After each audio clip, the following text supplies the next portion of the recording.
About 3 hours east of Rapid City, South Dakota on Interstate 90 is one of the Quilters World's largest bucket list destinations, and that is the Dignity statue.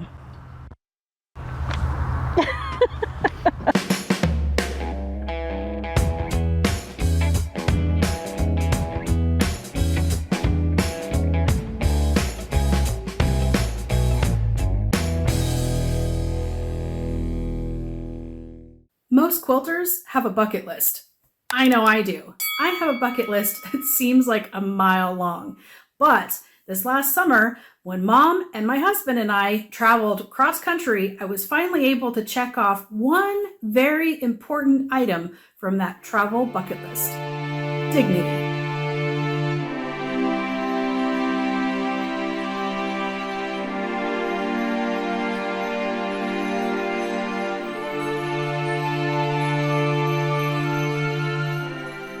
The Dignity statue is located in Chamberlain, South Dakota. So, if you're traveling down I-90, you're going to cross the Great Missouri River. And as you cross around that bend and you look up on the hill just to your right, you're going to see the giant, gorgeous, amazing Dignity statue.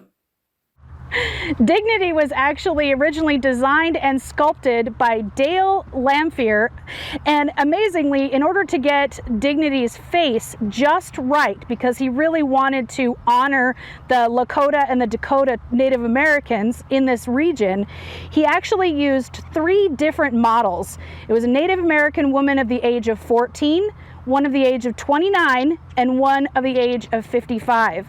But when Dale Lamphere first designed and sculpted Miss Dignity, he had no idea that it would be such a huge draw for quilters. But of course, she's holding a quilt! Standing over 50 feet tall, if you notice that tiny little thing at her feet, yeah, that's me. This amazing statue of Lady Dignity, she's holding the Lone Star quilt. Also known as the Mathematical Star and the Star of Bethlehem. This quilt pattern is extremely versatile and one of my favorites. Traditionally, the star quilt is pieced as a large one-block quilt made up of diamonds joined together in an 8-pointed star pattern. Depending on how many rows of diamonds are used and their size, these quilts could be made into throws or up to king-size quilts. So how did the Lone Star quilt get its name?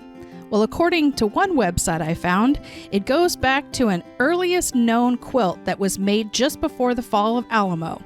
And the pattern soon became a symbol of Texas's independence and later a celebration of attainment of statehood in 1845. Each individual diamond on the Lone Star quilt is actually not perfectly fixed.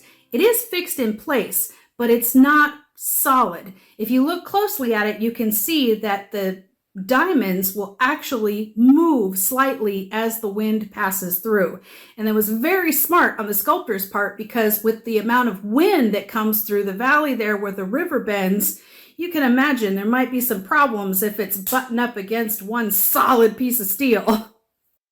Those diamonds, they're blue, but because they flutter when the wind blows, they catch the sunlight in different rays. So it almost makes them look different colors as they move. And then at night, the statue has a bunch of LED lights that just light up that Lone Star pattern. It's absolutely gorgeous.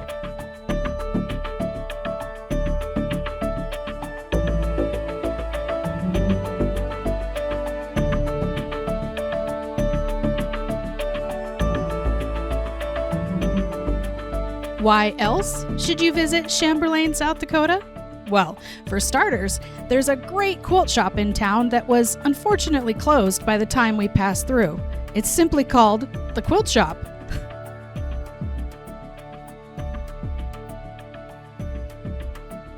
Also, I highly recommend a stop in to the Atka Lakota Museum and Cultural Center. There, you'll learn not only more about Dignity, but also about the history, traditions, and the people of the Lakota and Dakota Native American tribes. For instance, did you know that the Lone Star quilt has a special meaning? According to the St. Joseph's Indian School website, the star pattern was inspired by the morning star, the last and brightest star on the horizon before dawn, and serves as a link between the living and those who have passed. Historically, star patterns were created with plant dyes and adorned buffalo hides and teepees. When missionaries arrived in the mid to late 1800s, they introduced textiles and sewing to the Native American women, and the star quilt was born.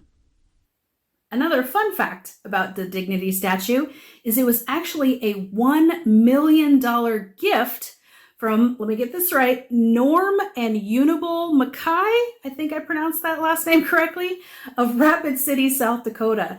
And it was a gift to the people of South Dakota to celebrate their 125th anniversary in 2014. As part of the South Dakota Arts and Sculpture Trail, it was officially unveiled in 2016. So, if you're traveling through the great state of South Dakota, keep an eye on those hills because you never know what's waiting for you just around the river bend.